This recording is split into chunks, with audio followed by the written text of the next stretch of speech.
이제 명상 중에 나타나는 통증은 사실은 원래 가지고 있던 게 고요해지니까 떠오르는 거일 수도 있어요. 이렇게 외상이 아닌 이상에는. 그래서 이렇게 앉아 있으면 다양한 상념들도 올라오지만 신체적인 감각 같은 것들도 평상시보다 더 다리가 아파. 예, 뭐 아니면 뭐 어디 뭐 어깨든 허리든 뭐 어디든 간에 통증 같은 거나 또 어떤 특별한 감각이 일어나는데 그건 원래 가지고 있었던 게 고요해지니까 떠오르는 것일 수도 있고 뭐 일종의 시그널일 수도 있어요. 근데 일단 그게 명상을 방해할 정도만 아니라면 그냥 이렇게 그렇구나 이런 감각이 일어났구나 정도만 알아두고 외상이 아닌 이상에 뭐 어디 다쳤다거나 뭐 이런 거 아닌 이상에는 그렇습니다. 52장 천하에 어떤 시초가 있으니 그것을 천하의 어미라 하네. 이게 좀 어려워요. 이게 은유적인 거라서. 그러니까 천하에 시작이 있을 거 아니에요.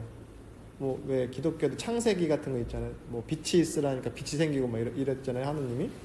근데 이제 도덕경에서의 이 일종의 창세기는 천하에 어떤 시초가 있어요. 그것을 여기 이제 원문에는 위 천하, 뭐 천하의 어머니라고 한다. 특히 도덕경이나 도가의 사상에서는 이 진리를 도를 여성적으로 비유를 많이 해요. 뭐 암컷이란 표현도 있고, 뭐 시위 현빈 이제 암컷으로 해석하기도 하고, 뭐 어머니, 모. 그래서 특히 중국 철학에서 이 동양 사상에서는 진리를 모성으로 상징을 많이 해요. 그래서 왜 만물을 낳아서 길러주니까 그런 작용이 있으니까 아버지적 성향이 아니라 어머니로 비유를 많이 합니다. 그래서 사실 우리 불교에서 관세음보살이 원래는 남성이에요. 근데 이게 나중에는 여성 비슷하게 그려요. 이 탱화 같은 거 절에 가서 탱화를 보면은 관세음보살을 나타냈을 때 이 여성인데 미인처럼도 그리고 아니면 이제 어머니처럼도 그려주는데 왜냐면 성인은 사실은 성별이라고 하는 개체성이 희미해지거든요. 중성이에요.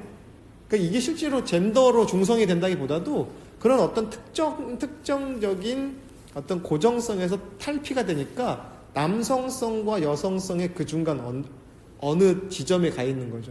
그러니까 어때요? 훌륭한 남성이면서 훌륭한 여성이야. 동시에. 그래서 여성성을 발휘해야 될 때 여성으로 나타나고 남성성을 발휘할 때는 남성으로 나타나는 거죠. 근데 이제 기독교적인 관점에서 아버지죠. 아버지 하나님이라고 하잖아요. 어머니 하나님은 없어. 제가 지난 토요일날, 일요일날 이제 뭐 사무실에 볼 일이 잠깐 있어서 나갔다 오는데 요 학교 앞에서 어떤 남자분이 날 붙잡아 이제 전도하려고. 그랬더니 어머니 하나님에 대해서 들어보셨냐고 그래요. 특정 어떤 새로운 신흥 종교인데 되게 독특하죠. 어머니 하나님. 이제 살아있는 사람이래요. 실제 있대요. 지금 어디 살아있대요.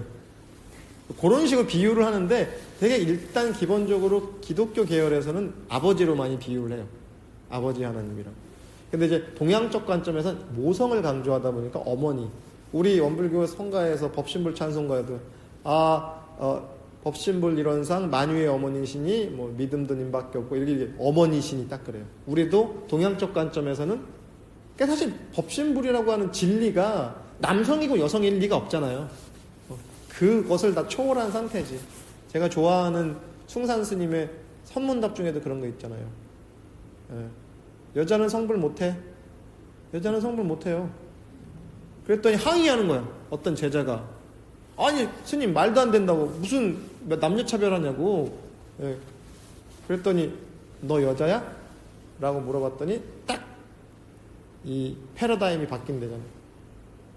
고집하고 있잖아요. 여성임을 고집하고 남성임을 고집하고 뭐 어른인 걸 고집하고 아이인 걸 고집하고 한국인인 걸 고집하고 뭐 미국인인 걸 고집하잖아요. 우리는 그걸 붙들고 있잖아요. 실제로 나타나는 현상 이면에서 계속 고정된 실체를 붙들려고 하잖아요. 보이지도 않는 거를. 그러니까 그거를 건드는 화두인 거죠. 너 여자니? 진리가 남자가 어딨고 여자가 어딨어. 근데 어쨌든 여기서는 천하의 어떤 시초가 있는데 그거를 천하의 어머니라고 한다. 그 어미를 파악하면 이어서 자식을 알게 되는 법이다. 이렇게 했어요. 어머니를 알면 자식을 안다. 시초를 알면 나중에 결과를 아는 거예요. 시종 본말을 알게 돼요. 도를 알면 현상을 알게 돼. 우리가 근본자리를 알게 되면 세상에 돌아가는 현상들 있죠. 그걸 알게 되는 거예요. 그래서 도를 알면 다 알게 돼. 어머니를 알면 자식을 알게 돼. 후덕한 어머니면 좋은 자식이 나올 수밖에 없어. 근데 조금 부족한 어머니라면 결과물인 자식도 부족하겠죠. 그런 비유로 들자면, 그래서 그 자식을 알고 다시 그 어미를 지킨다면 죽을 때까지 위태롭지 않을 것이네. 이건 비유예요. 자식을 알고 어머니를 알고 어머니를 지킨다 이런 게 아니라 근본을 지킨다면요 평생 위태롭지 않다고. 위태로울 일이 없어. 도를 알고 도를 실천하면 일생 동안 위태로울 게 없다고. 공자님이 종심소욕 불유구 그런 표현 있죠. 왜 그 20에 이립하고 50에 지천명하고 60에 이순하고 70에 종심소욕 불유구 한다. 그러니까 50 정도 되면 옛날 나이로 50이면 꽤 오래 산 거잖아요. 사실은 환갑을 맞이하는 것 자체가 워낙에 드무니까 잔치를 벌여주니까 마을에서. 근데 50이 됐다는 건 뭐예요? 천명을 아는 정도 됐어요. 저 정도 살았으면 50살 정도 살았으면 이제는 천명이라는 게 뭔지 하늘의 뜻이 뭔지를 파악하는 나이였다는 거예요. 공부를 잘하면. 그리고 60이면 이순 누가 뭐라 해도 귀에 거슬릴 게 없어. 왜? 에고가 있으니까 귀에 누가 무슨 얘기하면 귀 거슬리잖아요. 누가 내 욕하면은 야, 너 왜 욕해? 이렇게 나오지.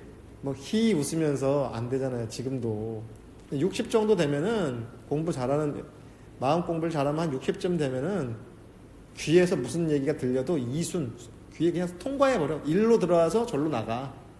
걸릴 게 없어. 근데 70 정도 되잖아요. 종심소욕 불유구 하고 싶은 대로 했는데 법도에 안 어긋나. 종심소욕을 해도 불유구야. 법도의 규칙의 규범에 어긋나지 않아. 막 사는 게 아니고 막 산다는 건가요? 막 살아도 되는 건가요? 아니죠. 막 살지 않는다고. 하고 싶은 대로 하는 이미 경지가 이 세상의 규범과 이런 걸 초월했기 때문에 이미 세상의 규범에 세상이 그 사람한테 규범을 맞추지. 법 없어도 사는 사람이에요. 우리는 법이 있어야 살죠. 우리는 법 없으면 못 살아요. 근데 그 사람은 어때요? 자기 삶이 법이야. 그 사람의 일거수일투족이 곧 법이지 법이 따로 있는 게 아니라 법이 되어버렸어. 70 정도 되면 나이로 70을 꼭 상징하는 게 아니라 그 정도 살면서 꾸준히 공부하면 공부는 끝이 없다는 사실. 그와 마찬가지로 자식을 알고 어미를 알면 평생 일생 동안 위태로움이 없다. 뭐냐? 시종과 본말을 알면 일생 동안 편안해. 도를 알면 시종 처음 시작과 끝을 알고 본말 어떤 게 근본이 되고 어떤 게 지엽적인 게 되는지 알게 되면은 평생 위태롭지 않아요. 근심 걱정할 일이 없다고. 우리 맨날 하나 근심 걱정 속에 살죠. 제가 노스트라다무스 예언 이런 거 되게 좋아했었거든요. 학생 때 99년도에 지구 멸망한다 그런 거 있었어요. 들어봤어요? 근데 제가 나중에 그걸 포기하는 게 포기했다 아니면 왜 옛날에 슈거 이런 거 되게 유행했었거든요. 지구 종말론 이런 거. 저거 옛날에 학생 때 중고등학생 그거 되게 빠져 있었는데 어느 순간 제가 나름 철이 들면서 모르는 게 약이야. 내가 언제 죽을 줄 알면 편안한 삶이 되겠습니까? 너 몇 년도 몇 월 며칠에 죽어 그러면 편안하고 행복하게 살 것 같아요. 안심하고. 하루하루가 내 목을 죄어올 거 아니에요. 도를 모르고 내가 그 시기를 알게 되면, 근데 물론 도를 알고 내가 갈 날을 알면 편안하게 가겠죠. 왜 어른들 중에 그런 분들 있잖아요. 꼭 신앙 수행을 안 해도 내가 봄쯤에 갈 것 같아 하면서 자기 정리하는 그런 분들 종종 있죠. 내가 언제 입춘쯤 갈 것 같아 하면서 자기 걸 이렇게 정리하는 분들이 있어요. 그럼 어때요? 그 시기쯤 맞춰서 가시는 분들 있잖아요. 왜? 내가 이미 안심의 경지에 이르렀어. 마음이 편안하기 때문에 언제 가든 언제 오든 마음이 불편할 게 없어. 근데 공부가 안 된 사람이 그걸 알아버려. 얼마나 불안하고 떨리고 초조하고. 그래서 제가 그때 이게 모르는 게 낫겠다. 내가 언제 갈지, 이 지구가 언제 망할지 아는 것보다 오늘 하루 소위 말하는 스피노자가 얘기했다는 사과나무를 심듯이 그냥 그 일 그 일에 일심으로 사는 거예요. 그게 쌓이면 안심이 되겠죠. 그래서 어느 순간 저는 그런 예언이나 이런 게 우리가 그러니까 예언을 해석할 때 그 미리 그러니까 예측한다는 예가 있고 맡길 예가 있어요. 한문으로 예치금 이런 거 예적금 할 때 예금 같은 게 뭐냐 돈을 맡겨 놓는 거죠. 그리고 예언할 때 예자랑 한문이 달라 조금 부수나 이런 건 같은데 한문 뜻도 다르고 뭐 의미도 달라요. 우리는 예언 미래를 예측하는 예언을 하고 싶은데 아니에요. 우리한테 맡겨진 거라고. 이런 성인들의 말씀이 우리한테 맡겨진 거. 예적금 하듯이. 그래서 우리는 예치되어 있는 말씀대로 살면 돼. 진리대로, 교전 말씀대로, 성경 말씀대로, 불경 말씀대로 그 나한테 맡겨진 그 말씀대로 사는 거지. 그게 예언을 언제 몇 년도 몇 월 며칠에 지구가 어떻게 될 거야. 최근에 어제 며칠 전에 뉴스 하나를 봤는데 또 그 명상센터를 가장한 사이비 종교 나오더라고. 한 7, 8분짜리. 나 어딘지 알거든, 거기. 그 단체가. 근데 그 교주죠. 사실은 이 양반이 자기를 교주로 만든 거니까. 근데 한 10여 년 전에 죽었거든, 이분이. 그래서 최근에 그 당시에, 이분이 돌아가셨네 했거든요. 근데 그 단체에서는 이제, 근데 실제로 왜 죽었는지 몰라 자살했대요. 그 양반이 살아생전 예언 같은 걸 많이 했거든요. 모 씨가 있는데 그분이 막 책도 많이 썼어요. 그래서 보면은 뭐 그런 내용 많이 나와. 언제 뭐 지구가 뭐 어떻게 변혁을 겪는다. 근데 안타깝게도 그분뿐만 아니라 명상이든 기도든 이런 거 하다가 이제 그런 걸 본 분들이 예언하잖아요. 되게 틀리고 되게 말로가 안 좋아. 그 예언을 예측하는 말을 했던 사람들이 말로가 좋지 않아. 우리는 그래서 미래를 내다보는 예언이 중요한 게 아니라 나한테 준비되어 있는, 예비되어 있고 맡겨져 있는 진리를 실현하는 게 더 중요하다고요. 구멍을 틀어막고 문을 막으면 평생 수고롭지 않을 것이나 구멍을 열어놓고 일을 이루려 한다면 평생 완수하지 못할 것이네. 구멍을 틀어막고 문을 닫으면 이게 애매하죠. 이거 해석이 분분한데 육군 문을 틀어막고 마음을 잘 조절하면 평생 수고롭지 않다고. 불근 그러거든요. 이게 부지런할 근자지만 여기서는 수고롭지 않다. 이게 수고로울 근자거든. 우리가 이 육근, 눈, 귀, 코, 혀의 감각은 한계가 있죠. 맛있는 거를 늘 먹어봐요. 처음에 대만식 카스테라 나왔는데 너무 맛있는 거예요. 우리나라 한때 되게 유행했었거든요. 대만식 카스테라. 저는 또 매운 걸 잘 못 먹어서 그런 게 맛있더라고요. 근데 그것도 맛있는 것도 하루 이틀이죠. 만약에 삼시세끼 그걸 준다고 생각해봐요. 그러니까 맛있는 걸 먹는다는 감각도 무뎌질 날이 있어요. 내가 좋아하는 노래를 하루 종일 틀어주면 어떻게 돼요? 고문이겠죠? 뭐 마찬가지예요. 좋은 거, 이쁜 것도 하루 이틀이에요. 이쁜 것도 하루 이틀이에요. 얼굴 보고 뭐 이성을 만날 때 얼굴 보고 만나는 건 아니라고. 한계가 있다니까. 육근의 감각은 한계가 있어요. 그러니까 어때요? 마약하는 사람들 그런 데잖아요. 점점 더 그 쾌락을 맛보기 위해서 약의 그 양을 늘리겠죠. 그러다 어떻게 돼요? 죽는 거예요. 왜? 쾌락은 끝이 없거든요. 감각은 역치가 있어. 대가를 치러야 돼요. 그래서 우리의 인간의 육군 감각은요, 한계가 있고요, 유한해요. 언젠가 끝난다니까요. 그래서 언젠가 이 쾌락이라는 것도, 그러니까 육군으로 인한 쾌락은 언젠가 끝을 봐야 돼. 그러니까 어때요? 조절해야 돼. 구멍을 틀어 막아야 된다. 왜 나중에 장자에 보면 전에도 몇 번 비유로 얘기했지만 남해의 용왕, 북해의 용왕, 뭐 이런 이 사방의 용왕이 중앙에 있는 용왕을 찾아갔대요. 이게 중앙에 있는 용왕인가 아니면 북해에 있는 용왕인가. 근데 그 용왕 이름이 혼돈이야. 근데 이 나머지 용왕들은 눈, 귀, 코, 혀, 육군이 달려있는데 이 혼돈은 아무것도 없는 민자야. 눈도 없고 귀도 없고 코도 없고 아무것도 없어. 그리고 어때? 야 불쌍하다. 우리 혼돈한테 눈도 뚫어주고 귀도 뚫어주자 해서 구멍을 6개를 뚫어줬더니 이 혼돈이 죽어버렸대요. 이 비유거든요. 왜요? 우리가 무언가 지각하면서 육군문이 열리는 순간 분별과 주착과 선악 구분과 뭔가 욕망과 이런 게 생겨버렸다고요.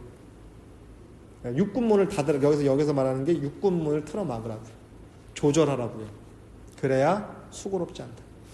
반대로 구멍을 열어놓고 일을 이루려 한다면 평생 완수하지 못할 것이네. 육군이 하자는 대로 감각에 이끌려가고 먹고 싶은 거 다 먹고, 예를 들어서 보고 싶은 거 다 보고 쾌락을 누리고 싶은 거 다 누리면 언제 도 닦을래? 너 그거 하고 싶은 거 다 하고 언제 공부할래? 물론 공부 아님이 없다고 하지만 제가 이제 옛날에 막 공부하고 막 이렇게 다닐 때 엉덩이에 굳은 살이 배기지 않으면요, 일단 배겨봐야 명상 시작이에요. 사실은. 그래서 어느 정도 일정 부분에 제어하고 컨트롤하고 다스리는 과정은 필요해요. 사실은. 이게 기초체력이에요. 수행의 기초체력은 필요해요. 적어도 잘 앉아있을 줄 알아야 돼. 물론 그 단계가 넘어가면 어때요? 행주자와를 넘어서죠. 가고 오고 서고 앉고가 다 수행이지만 잘 앉아있는 게 기본기가 갖춰져야 됩니다. 기본기. 수행의 기본기는 어쨌든 잘 앉아있을 줄 알아야 돼. 좌선을 할 줄 알아야 됩니다. 그런 다음에 무시선으로 가는 거지. 원불교 어떤 분들은 그런 얘기해요. 나는 바로 무시선을 해. 좌선 그거 무슨 필요 있어? 연불 무슨 필요 있어? 경전 그게 무슨 필요 있어? 우리는 무시선 공부잖아. 원론적으로는 맞지만 정시의 선이 안 되면 무시선을 못 하는 거예요. 잘 앉아있을 줄 못하는 사람, 잘 앉아서 선할 줄 모르는 사람이 무시선 못해요. 때 아닌 마음 공부. 나중에 명상이 잘 되면요, 나중에 시간과 공간에 구애받지 않는 공부가 되는 거거든. 근데 어때요? 정시선이 먼저 돼야 돼. 정해놓고 하루에, 예를 들어서 내가 하루에 30분씩은 나한테 투자하겠다 라고 하는 정시의 공부가 일정 부분 순수히 되고 잘 무르익으면 그 다음에 버스에 앉아있어도, 전철에 앉아있어도, 내가 사무실 책상에 앉아있어도, 아니면 걸어 다니면서도 선이 되는 거예요. 근데 기본기가 없이 마치 걸음마도 못하는데 마라톤 대회에 나가는 거라고. 그래서 그런 얘기를 하는 분들이 있으면 정말 근기가 뛰어난 최상근기라서 아주 레벨이 높아가지고 바로 저렇게 가는지는 모르겠지만 내가 아는 이상은 그런 분은 별로 못 봤어. 기본기를 갖춰야 돼. 이 수행도 마음 공부도 기본기가 있어야 돼. 기본적인 웨이트 트레이닝 하잖아요. 운동하는 사람들이 그 양궁하는 사람들 별로 그냥 들고 사격이나 양궁 같은 거 별로 안 힘들어 보이잖아요. 그 양궁 이거 엄청 무겁거든요. 몇 킬로씩 하거든요. 총도 무겁대요. 그거 들 수 있는 힘은 있어야 돼. 최소한. 적어도 하다못해. 그분들도 웨이트 트레이닝 엄청 열심히 해요. 왜? 체력이 기본입니다. 실제로 체력이 기본이에요. 이 명상도 앉아서 버틸 만한 힘은 갖고 있어야 돼요. 그래서 그 과정을 겪기 위해서는 구멍을 틀어막고 문을 닫아야 된다고. 육군문을 틀어막아야 돼요. 대산종사님 같은 분도 그런 거 되게 많이 강조했거든요. 육군을 잘 조복받아야 돼. 우리 감각기관을 조복받아야 된다고. 항복받아야 된다고. 조복이 뭐냐면 항복받아야 된다고. 아파서 무릎이 이 다리가 끊어질 것 같다고 그때 한번 얘기했었죠. 단마 갔을 때. 그 과정 넘어서야 돼요. 그래도. 그때 아이고 다리 아파하고 포기해버리면 그 다음 단계 못 가. 내가 앉아있다가 다리가 부러질 것 같은 그 단계를 일단 넘어서야 돼. 그 부러지지 않거든요. 실제로. 생각이 그런 거지. 그 정도의 자기 컨트롤 정도는 해주고 나서 명상이 시작인 거예요. 드러나지 않는 것을 보는 것을 밝음이라고 하고 부드러움을 지키는 것을 강함이라 하네. 실제 밝은 사람은요, 이면을 보니까 밝은 거야. 감춰져 있는 이면을 보니까 밝은 거지. 뭐 랄랄라 신나게 저 사람 참 밝네. 그런 밝음이 아니라 자기 내면의 무의식도 들여다 볼 줄 아는 사람이 진짜 밝은 사람이에요. 우리 무의식은 캄캄한 칠흑 같은 어둠 속인데 그걸 비춰봐야 돼.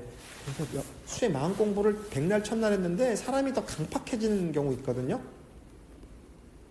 그런 경우 주위에 있어요. 어디 가나 수행을 몇십 년 했네, 기도를 몇십 년 했네, 마음 공부를 몇십 년 했는데 사람이 이상한 사람도 있거든. 고집불통에 남의 말, 그러니까 자기 말만 하고 남의 말은 아예 여기서 튕겨내는 사람도 있거든요. 공부 잘못한 거죠. 그걸 들여다보려고 공부하는 거예요. 그걸 들여다보려고. 근데 자기 에고의 성이 더 강해져. 명상을 잘못하면 더 강해져. 근데 노자가 말하는 진짜 밝음이라는 건요, 드러나지 않는 걸 보는, 무의식을 볼 줄 알아야 된다고요. 비유로서 얘기하면 자기 내면에 밝아야 돼. 그게 진짜 밝은 거지. 야, 너 그렇게 너 제 눈에 들보는 안 보이는데 상대방 눈에 들보, 티끌은 보이잖아요. 우리가 비유, 속담으로. 그래요. 자기를 잘 들여다보고 밝게 들여다보는 게 진짜 밝은 사람이라고요. 부드러움을 지키는 것을 강함이라고 하네. 진짜 강한 사람은 부드럽다니까. 무아, 그러니까 우리가 나라고 하는 건 무아라고 하잖아. 없는 나는 나라고 할 것이 없다. 나라고 할 만한 것이 없다. 또 다른 표현을 비아라는 말도 있어요. 그건 너가 아니야. 네가 말하는 너라고 하는 건 그거 아니야. 비아라는 표현도 써요. 근데 진아라는 말도 써요. 참나. 무아와 진아는 같은 말이에요. 참나는 나랄 것이 없어. 나라고 할 만한 것이 없어. 그게 진짜 참나야. 강한 나, 영원한 나, 세세생생 거래간의 세세생생에 무한한 영생을 살아도 변함없는 나가 있단 말이에요. 그 나는 뭐야? 무아라고. 나라고 할 만한 것이 없다는 사실만 영원해요. 참답고. 진아가 있는 게 아니에요. 참다운 나가 어디 딱 확고하게 무슨 천년 만년 묵은 바위돌처럼 강하게 있는 게 아니라 그런 게 없음만이 존재해요. 그러니까 진짜로 부드러운 사람은 강한 사람이고 진짜로 강한 사람은 부드러운 사람이에요. 말랑말랑해요. 생각도 말랑말랑하고 꼴을 잘 봐준다고. 우리말로 꼴을. 상대방 꼴이 잘 안 보여질 때 있죠. 공부해야 될 때 그때가. 왜 그게 상대방 꼴을 못 봐요? 내 안에 있는 걸 봤으니까. 거울 보면 부끄러울 때 있잖아요. 그렇죠? 민망하고. 그걸 봤으니 내가 상대방 꼴을 못 보겠는 거지. 드러나는 빛을 써 없애고 밝음을 회복하면 몸에 재앙이 남지 않을 것이니, 여기서 드러나는 빛을 써 없애고 밝음을 회복한다. 광명이에요. 광명. 드러나는 빛은 빛광자 광이고 명은 밝을 명자예요. 이거 비유와서 얘기하면요, 이거 제가 비유하는 건데, 스스로 빛을 내는 별은 항성이라고 한대요. 항성. 항상 항자. 늘 항상 빛을 내기 때문에 항성이야. 스스로 빛을 내. 그런 별이 있어요. 태양계에. 누구? 태양은 지가 빛을 내죠. 나머지 태양계에 수금지화 목토 천해, 명왕성은 빠졌다고 하더라고요, 최근에. 근데 수금지화 목토 천해는 뭐냐? 행성이에요. 태양 빛을 받아서 튕겨서 빛을 내. 그걸 밝을 명이에요. 스스로 빛을 내면 광이고 그 빛을 받아서 밝아지면 명이에요. 우리는 이 우주의 도의 혜택을 받죠.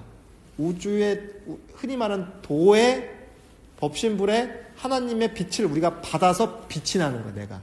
그래서 여기서 말하는 근원은 태양이고 지구는 그 빛을 받아서 지구가 밝게 빛나죠. 푸른 별이라고 하잖아요. 우주에서 보면. 그 빛이 어디서 온 거예요? 태양의 빛을 받아서 튕겨내니까 밝아지는 거예요. 우리도 영원한 진리가 있으니까 그걸 받아서 나도 깨달음을 얻는 거예요.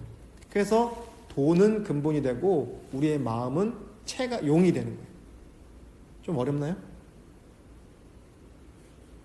진리가 있으니까 내가 빛이 나. 민호 씨가 저렇게 반짝반짝 빛이 나는 건 뭐냐? 도가 있어서 그래. 여기 계신 분들이 반짝반짝 밤하늘의 별처럼 반짝반짝 빛나는 게 왜 그래? 태양이 있으니까 반짝반짝 빛이 나. 우리가 자성자리가 이렇게 우리의 본래 마음이 반짝반짝 빛이 나고 뭔가 지혜가 충만할 때 왜? 도가 있으니까 너도 빛이 나는 거야. 법신불이 있으니까 우리도 이렇게 반짝반짝 빛이 나요. 그거를 지키는 게, 그것을 회복하는 게 우리가 도 닦는 이유라고. 여기서 회복한다 그랬잖아요. 없는 거를 찾는 게 아니에요. 있는 거를 주머니에서 꺼내는 거예요. 도가, 야, 나는 도가 없으니까 돌을 쌓아가지고 돌을 막 키워서 막 이렇게 이게 아니라 여러분 주머니에 있는 걸 꺼내는 것 같다는 거예요. 원래 내가 갖고 있는 거라니까, 진리는. 그래서 밖에서 구할 필요가 없다. 여기 있으니까. 근데 못 찾았어. 주머니 많은 옷을 입으니까 어때? 가끔 그러죠? 여기도 넣었다가 저기도 넣었다 그러잖아요. 하지만 어디야? 가지고 있어. 내가 내 안에 있어. 그렇게 되면은 재앙이 떠나겠죠. 내가 진리를 본받아서 빛을 내면 재앙이 따르겠습니까? 그리고 이미 재앙이 아니죠, 그때는. 그래서 이거를 상도를 따르는 길이라네 이렇게 얘기를 하는 거죠. 하나 더 할게요. 이건 좀 그렇게 어렵지 않아요. 나에게 작은 알미라도 있다면 대도를 행하여 오직 곁길로 빠지게 될까 두려워할 것이네.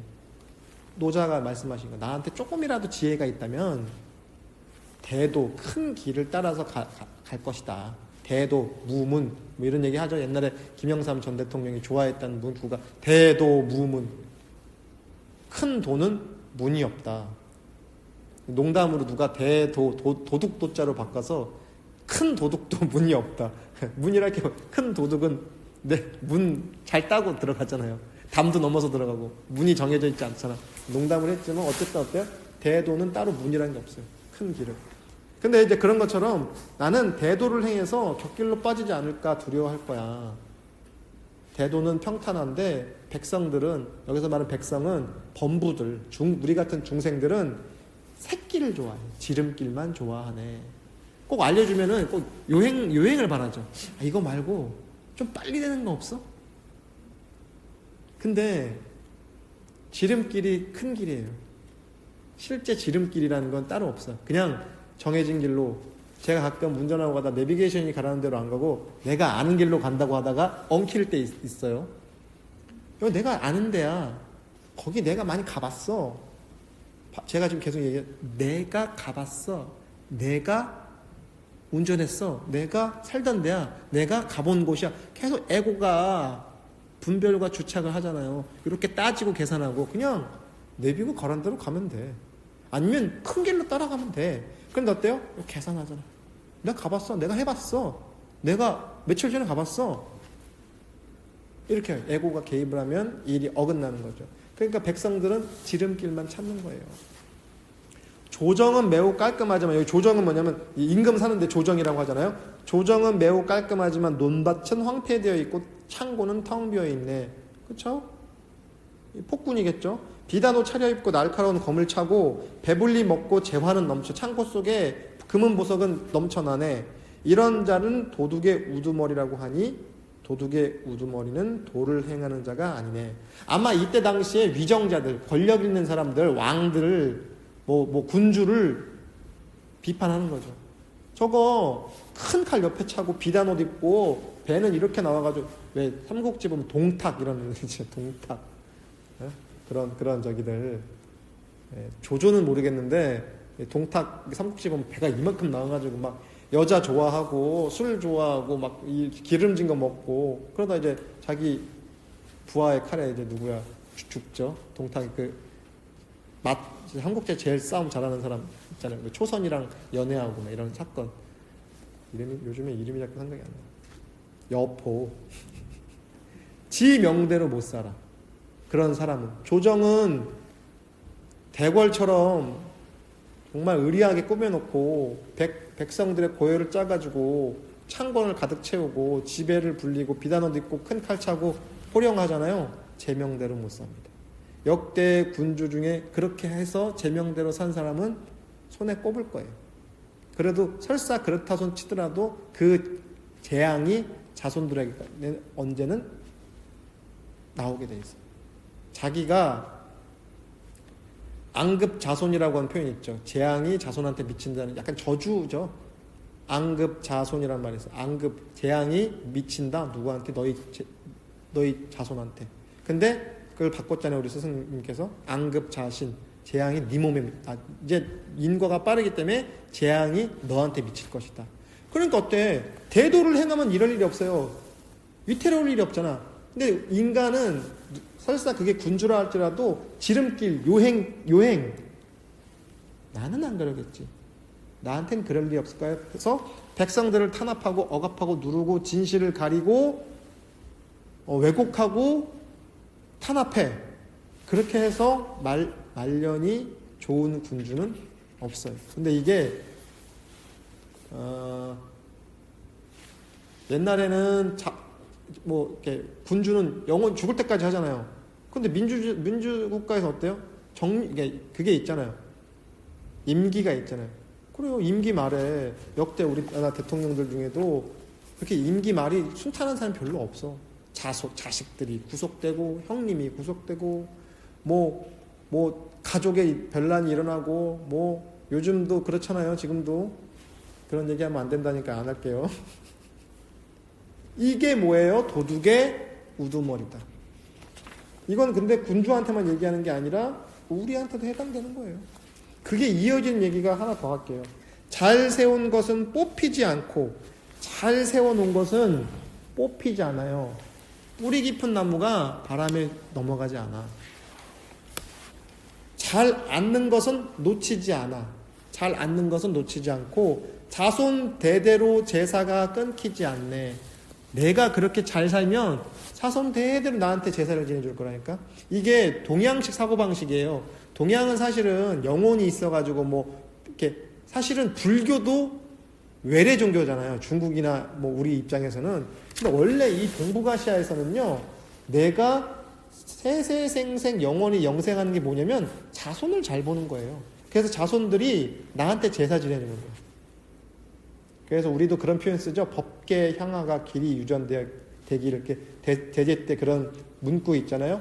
향화 뭐냐? 나한테 제사 지내는 향과 향불이 이게 계속 유전되는 거예요. 오래 이어받는 거예요. 그게 동양적 관점에서 영생하는 거예요. 나를 잊지 않고 계속 제사 지내주는 거. 이 도덕경에서 그게 나오는 거예요. 잘 세운 것은 뽑히지 않는다.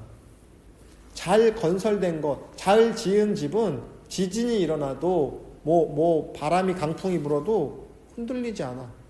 흔들릴 수는 있지만 무너지지 않아. 잘 세운 나라도 그렇고 잘 세운 국가도 그렇고 잘 세운 인격도 경계에 닥쳤다고 해서 흔들리지 않아. 괜히 마음 공부했다고 폼만 딱 잡고 있는데 조그만 경계에서 어때요? 타락하죠. 막 나간다고. 근데 기본이 튼튼하게 공부한 사람은요, 어지간한 경계가 와도 흔들리지 않아. 세상에 그 사람을 알아보는 거 어때요? 제일 쉬운 건 여행 같이 가면 돼. 그 사람이 어떤 사람인지 알려면 밑바닥을 보면 된다니까요. 어렵고 힘들 때를 보면 돼. 고스톱을 쳐보면 돼. 그 사람이 다 잃었을 때, 판돈을 잃었을 때 하는 걸 보고 알 수 있어요. 공부도 알 수 있다니까. 그런 작은 경계, 큰 경계도 경계지만 작은 경계에 오히려 흔들린다니까. 근데 잘 세운 거, 마음 공부를 잘해가지고 이룬 인격이면 뽑히지 않아. 어떤 어지간한 경계가 와도 흔들리지 않아. 나라를 뺏겨도 흔들리지 않아서 다시 되찾겠죠. 그잖아요. 잘 앉는 것은 뭐냐? 군주라면 백성들을 잘 포용하면 어때요? 그 백성들은 떠나지 않아. 이순신 왜 명량 노량 요즘에 이순신 장군 영화 계속 나왔잖아요. 제가 그래서 오죽하면 난중일기 사서 봤다니까. 어떻게 써 있는지 진짜 보려고. 근데 이순신 장군이 가면은 그 백성들이 이순신 장군 밑으로 들어왔대요. 다른 장군 밑에 가면 풍비박산이 나도 우리 가서 막 강제 노역해야 되고 그러는데 이순신 장군이 오면 적어도 내가 생명은 보존할 수 있다. 그 사람 믿는 거야. 내가 그 당시에 임금은 못 믿어도 이순신 장군은 믿을 수 있어. 임금도 나라를 버리고 도망을 갔잖아요. 그때 선조가. 근데 이순신 장군은 오면 적어도 내 목숨은 부지하겠다는 믿음이 있으니까 백성들이 이순신 장군을 따라다닌 거야. 이 전쟁 난리통에도. 그러니까 이순신 장군 어때요? 끝까지 같이 가는 거야. 백성들과 함께. 그게 뭐예요? 잘 앉는 것은 놓치지 않아. 그런 훌륭한 성인들 밑에 많은 제자들이 모이겠죠? 대종사님께서 그 얘기했잖아요. 똥이라도 먹을 신심이냐. 그랬더니 제자들이 똥을 가져왔대잖아요. 왜? 요즘 그랬다가 큰일 납니다. 요즘 현대, 이게 옛날 비유니까 그런 거지. 근데 뭐예요? 난 이분이 말하는 건 파츠로 매줬어도 믿는 거야. 왜? 그분은 믿을 만한 사람이니까. 이분이 그렇게 말한 데는 이유가 있을 거란 어떤 무조건적인 신뢰가 있으니까. 근데 이건 인간한테 해당하는 걸 넘어서 진리가, 도가, 하느님이, 불성이, 내 본성이, 자성이 잘 않으면요, 분리자성이, 자성에서 여의지 않는다. 분리자성이란 말이 있어요. 선가에. 내 본성과 떠나지 않아. 왜? 이미 내가 본성과 자성과 하나가 돼 있으니까 둘이 없어. 이 돌을 나 자신에게 닦으면 그 덕이 참되고, 이 돌을 집안에 닦으면 그 덕이 넉넉해지고, 이 돌을 마을에 닦으면 그 덕이 오래가고, 이 돌을 나라에 닦으면 그 덕이 풍성해지며, 이 돌을 천하에 닦으면 그 덕이 널리 퍼져가네. 그 도란 놈을 실행하고 잘 보존하면 어떻게 되냐? 나 자신한테는 참된 사람이 되는 거고, 우리 집안에서 하면 우리 집안이 넉넉해지는 거예요. 재화만 넉넉해진 게 아니라 잘 사는 집이라고 늘 화목할 것 같아요? 아니에요. 재벌들 봐요. 나중에는 자식이 아버지 고소고발 하잖아요. 상속 잘 받으려고. 자기들끼리 형제의 난도 일어나고, 누나랑 동생이 송사하고, 아버지랑 아들이 송사하잖아요. 돈이 재앙이 되는 거지. 그런데 이 돌을 집안에 잘 닦으면 집안이 넉넉해져요. 후덕해진다고. 그리고 마을에서 그 돌을 펼치면요, 그 덕이 오래가. 그러니까 어때요? 그 골이 어떤 외부의 침략이 있어도 보존되는 거죠. 그 돌을 나라에 닦으면 덕이 풍성해지겠죠. 그리고 나중에 천하에 닦으면 그 천하에 널리 미친다. 이 구조 어디서 본 것 같지 않아요? 법률론에 보면 나오죠. 법률이라면 인도정의의 공정한 법칙이니, 원불교 경전에 법률이라고 하는 것, 여기서 말한 도라는 것을 인도정의의 공정한 법칙이라 설명했는데, 개인에 비치면 개인이, 가정에 비치면 가정이, 사회에 비치면 사회가, 국가에 비치면 국가가, 세계에 비치면 세계가 도움을 얻는다. 덕을 얻는다. 똑같은 구조죠. 네. 점점 동심원을 그리면서 퍼져나가는 거예요. 그래서 나 하나 돌을 잘 닦으면 우리 집안이 잘 되고, 내가 사는 마을이 잘 되고, 내가 사는 나라가 잘 되고, 내가 있는 국토가 평안해져요. 그래서 부처님 한 분이 나면은 점점 그 국토가 제도를 받는다는 그 불경의 구절이 있어요. 그 나라에 부처님이 한 분이 나시면 그 나라 사람들이 다 제도 받는다고, 구원받는다. 근데 부처님한테 찾을 게 아니라 내가 마음 공부를 잘하면 우리 집안이 건져지고 우리 나라가 건져진다. 그럴 수밖에 없겠죠. 저기 소스필드라고 하는 책이 있는데, 절판됐다 다시 나왔나? 그런 실험이 있대요. 어느 지역에서 명상하는 사람이 숫자가 일정 부분 넘어가면은 범죄율이 떨어진대. 그 지역의 명상이나 어떤 마음 공부나 수행이나 이런 걸 하는 사람이 일정 부분, 정확한 수치는 기억이 안 나는데, 일정 부분 올라가면 그 지역의 범죄율이 떨어진대요. 다른 걸 안 해도. 그래서 마음을 닦는 사람이 늘어날수록 그 나라가, 그 국토가 평안해지겠죠. 전쟁의 공포에서 구원받는 거예요. 마음 닦는 사람이 늘어갈수록. 그래서 사실 여럿이 같이 해야 돼. 그러므로 몸으로 몸을 보고, 집안으로 집안을 보며, 마을로 마을을 보고, 나라로 나라를 보며, 천하로 천하를 보아야 하네. 이게 무슨 말이에요? 몸으로 몸을 보고, 집안으로 집안을 보고, 마을로 마을을 보고, 나라로 나라를 보고, 천하를 천하로 봐라. 이게 무슨 소리예요? 여기 뭐가 없어요? 몸으로 몸을 보고 사이에 뭐가 없어요? 나라로, 집안으로 집안을 보며 사이에 뭐가 없어요? 이거 화두예요. 천하로 천하를 보며 사이에 뭐가 없어요? 뭐가 하나 있어야 되잖아. 나가 없잖아요. 주관과 객관, 현상과 본질이 통합이 되어 있으니까 몸이 몸이야. 밥을 밥으로 보는 거야. 사람을 사람으로 보고, 쟤는 내가 이용해야 될 사람, 나한테 뭐 혜택을 주는 사람, 이게 아니라 사람을 온전한 사람으로 보는 거고, 집을 온전한 집으로 보는 거고. 왜? 주관과 객관이 일치되어 있고 분리 자성을 여의지 않았기 때문에 그게 그대로 온전히 그대로 보는 거예요. 현상을 현상으로 한번 봐. 쟤 왜 나 째려보지? 저 왜 나 째려봐? 쟤 나한테 불만 있어가 아니라 그 눈빛을 눈빛 그대로 보는 거예요. 근데 우리는 어때요? 나라고 하는 필터로 세상을 보니까 저거 어떻게 한번 이용해 볼까? 저거 밥이라도 한번 얻어 먹어볼까? 이 나라에서 한번 장사를 한번 해볼까? 이 집안에 내가 뭘 하나 해볼까? 라고 하는 조작과 계산과 분별과 이런 게 들어가니까 어때요? 그래서 온전하게 못 보는 거예요. 우리가 온전하게 보라, 온전하게 취사해라, 온전하게 바라봐라 이런 말 많이 쓰잖아요. 우리 원불교에서도 온전하단 말 많이 쓰거든요. 온전하게 느껴라. 뭐 어떻게 온전하게 느껴? 몸을 몸으로 보면 돼요. 배가 나왔고, 난 나이가 몇 살이고, 머리가 하얘졌고, 무릎이 아프고, 그건 그렇게 보는 게 아니라니까요. 근데 그거 그대로 그 자체가 진리가 그대로 나타난 거라니까. 다리가 너무 아파서 못하겠어요. 이거 어때요? 진리가 그냥 그렇게 나타난 거야. 이거는 좋은 것도 아니고 나쁜 것도 아니고 온전히 그냥 그런 거야. 그러니까 제가 이게 뭡니까 하는 거예요. 이게 뭡니까? 그렇죠. 이걸로 보니까 왜 두드리지? 손바닥이랑 바닥이랑 마주쳤으니까 너와 내가 하나란 뜻인가? 이게 망상이라고요. 그냥 그거예요.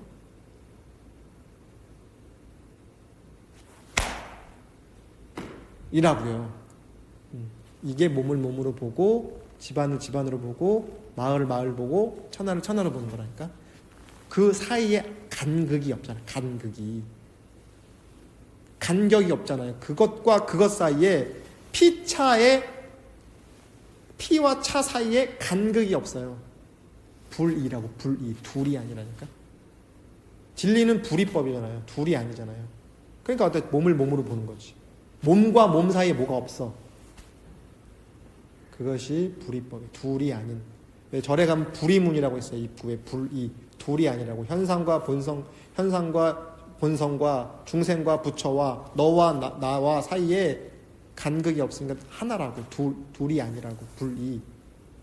같이 꼭 붙어 있는 게 불이가 아니라, 그거는 같이 꼭 붙어 있다는 생각이 들어가 있으니까 아니라니까. 야, 너랑 나랑 하나가 돼야지 라고 해서 하나가 되는 게 아니라고. 내가 어찌 천하가 그런 줄 아는가? 이것, 즉 도를 통해서라네. 이게 노자가 그래서 선이에요. 선. 이것, 내가 왜 천하가 그런 줄 알아? 알겠어? 이것이랄까. 이것을 안다고요. 이것인 걸 안다고요. 이것이 뭐예요? 이것이지. 그렇지. 이론상이요? 하나님? 부처님 이름이라니까. 그거는 이것을 안다는 걸 뭘 아는 거예요? 이것을 아는 거예요. 즉 도를 통해서다. 도를 통한 사람은 이것을 알아. 다른 게 도가 아니야. 이것을 아는 게 도를 통하는 거라니까. 이것을. 왜 스님들 화두도 때 이목고 하잖아요. 이목고가 뭐예요? 사투리잖아요. 그 경상도 사투리. 이것이 무엇인고, 그러니까 한문으로 하면 시신마, 그렇게. 이것이 무엇이냐라는 뜻이죠. 이제 줄여서 얘기해. 이목고. 경상도 사투리인가 아마 성철 스님 때 되게 유명해졌는데, 이목고, 이것이 무엇이냐. 영어로 what is this? 이게 뭐냐? 화두예요. 이게 뭐예요? 이게 뭐예요? 이거죠. 이것을 아는 거라니까요. 그것은 까만색의 아이폰 뭐고 기능은 뭐가 있고, 그거 아니 말고 사과의 맛을 책으로 쓴다고 알겠냐고요. 어떻게 해야 돼? 사과의 맛을 알려면 한 먹어보면 아는 거 아닙니까? 그러면 아이고 뭐 이건 시다 뭐 어쨌든 뭐 달다 하여간 그건 깨물어 봐야 아는 거야. 진리를 깨물어 봐야 아는 거지. 여기 팔만대장경을 다 읽는다고 진리를 아는 게 아니라니까요. 성경을 앞으로 읽고 뒤로 읽고 외워서 왜 교회 다니는 분들 성경 외우는 분들도 계시거든요. 대단해. 근데 그걸 외워서 진리를 성경을 다 외운다고 해서 진리를 터득하는 게 아니라니까. 이것을 알면 된다고. 이것을 알면 즉 도를 통해서라는 것이죠. 이 표현이 되게 멋져요. 그래서 사실은 성인들의 가르침은 일이관지 하나로 꿰어진다. 이 성인들의 말씀은 본질적으로는 같다고. 예수님 말씀, 부처님 말씀이 다른 게 아니라니까. 궁극으로 가면은 똑같은 얘기하는 거예요. 무슨 얘기? 이것에 대한 얘기를 한다는 거죠. 그래서 제가 왜 예전에 기록 보면 대종사님이 이렇게 법문하고 나서 기분 좋다 막 하면서 막 이렇게 했단 얘기가 읽고 있으면 통쾌하고 시원하고 속이 쑥 내려가는 것 같거든요. 이 성인들 말씀을 읽으면. 그래서 그런 게 아닌가 생각을 해봅니다.